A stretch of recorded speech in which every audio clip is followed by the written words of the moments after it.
Hello everyone. Today we learn regarding cystitis. So, what is that? So, it is a medical term for the inflammation of the bladder. So, it is the inflammation of the bladder. Then, most of the time, the inflammation is caused by the bacterial infection and it is called the urinary tract infection. So, due to the urinary tract infection, the bladder will be inflamed. A bladder infection can be painful, annoying, and it can become a serious health problem if the infection spread to your kidney. If the infection are spread to the kidney, that is a serious problem occurs in a continuous life.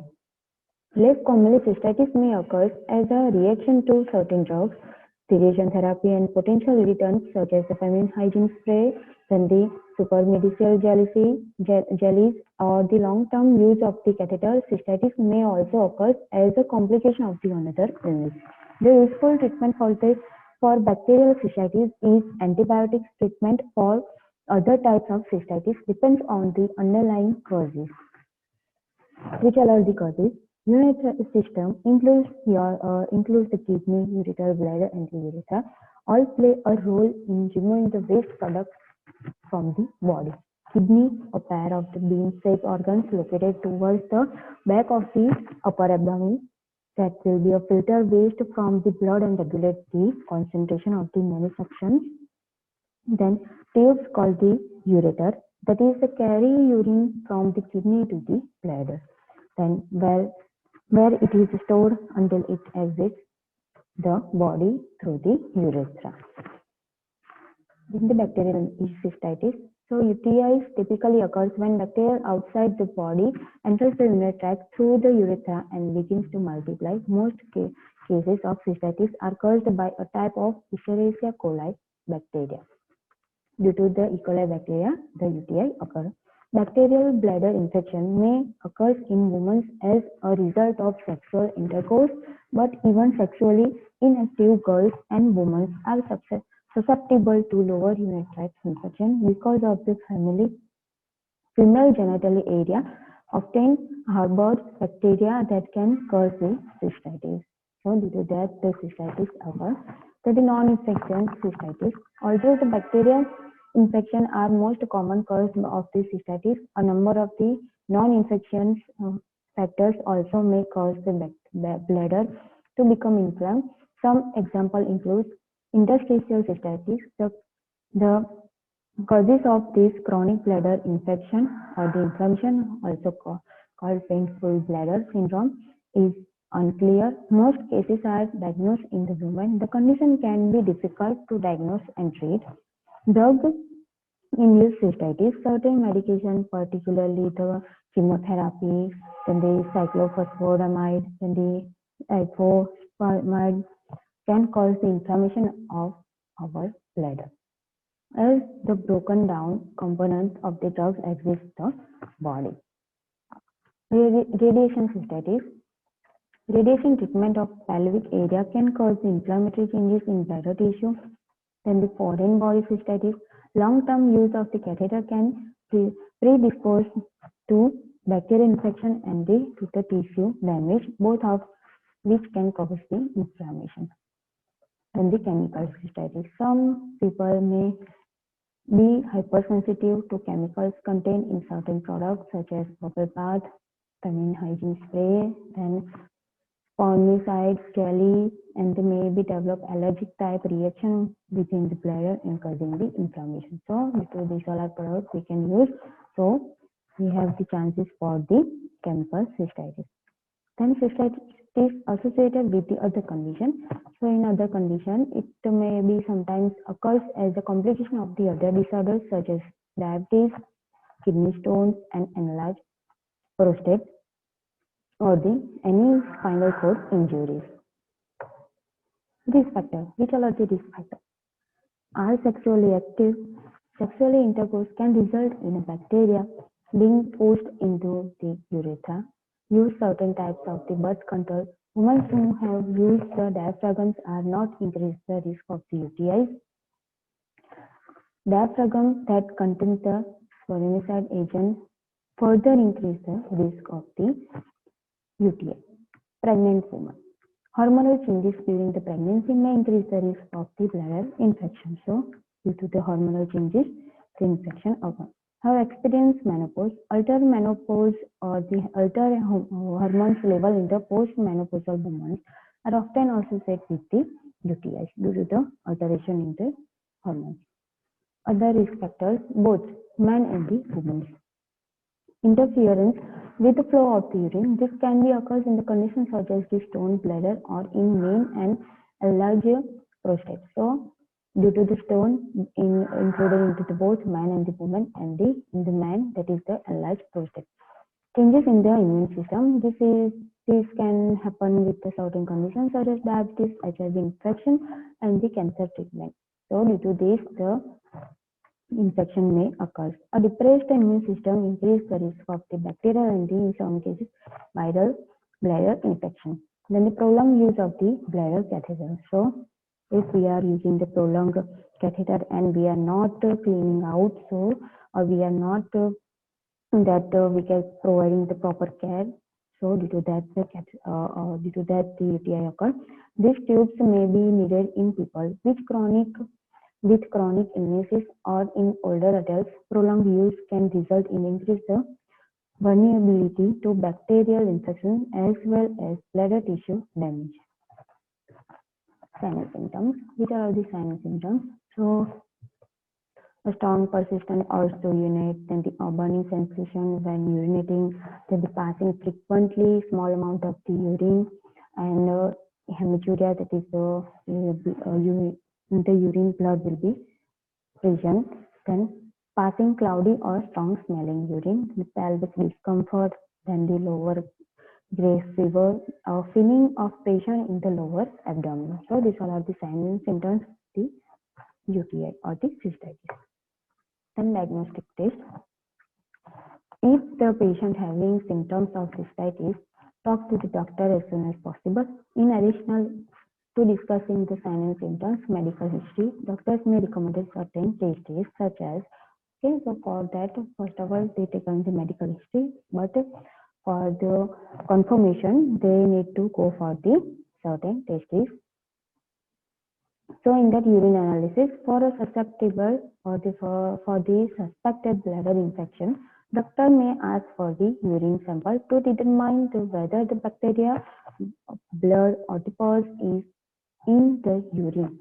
If so, he or she may request a urine bacterial culture, so they can go for that also. Then the cystoscopy. During this test, doctor insert a cystoscope, a thin tube with a light and camera attached through the urethra into the bladder to view the urinary tract for the sign of the disease. So due to this also the cystoscope with the help of the cystoscope we have to identify any infection. Using a cystoscope, doctor can also remove a small amount of the sample of the tissue for the biopsy for the lab analysis. But this test most likely won't be needed if this is the first time you have to have signs and symptoms of cystitis. Image. So in the imaging, that is the X-ray, then the ultrasound, the CT scan, and the MRI. So an imaging test usually it is not needed, but in some conditions, especially when no evidence of the infection is found, so imaging may be useful or the helpful for that. For example, X-ray or the ultrasound may help the doctor discover the other potential causes of bladder inflammation, such as tumor or the structural abnormality. So, from the imaging study, we need to identify this all the conditions. Then management. So, in the management, treating a bacterial cystitis. So, for the bacterial cystitis, we need to go for the antibiotics. Are the most first line treatment for the cystitis caused by the bacteria. Which drugs are used and for how long depends on the overall health and the bacteria found in the urine. In the first time infection, so in the first time infection, symptoms often improve significantly within a day or so of antibiotic treatment. However, you will be likely need to take antibiotic for 3 days to week. 3 days to a week, depending on the severity of the infection. Based on the severity of infection, you need to take the antibiotics, but for that you need to take for weekly 3 days. No matter what the length of the treatment is, take the entire course and antibiotic prescribed by a doctor to ensure that infection is completely gone. When the repeat infection, if the patient has a recurrent UTI, the doctor may recommend longer antibiotic treatment to refer the doctors who specialize in the urinary tract disorders for an evaluation to see if urologic abnormalities may be causing the infection. For some women, taking single dose of antibiotics after sexual intercourse, that may be helpful. So if the woman having that any abnormalities, so for that they can take on the one antibiotics medicine after the intercourse. Then hospital-acquired infection. Hospital-acquired bladder infection can be challenging to treat because the bacteria found in hospital are often resistant to common types of antibiotics used to treat community-acquired bladder infection. For that reason, different types of antibiotics and different treatment approaches may be needed.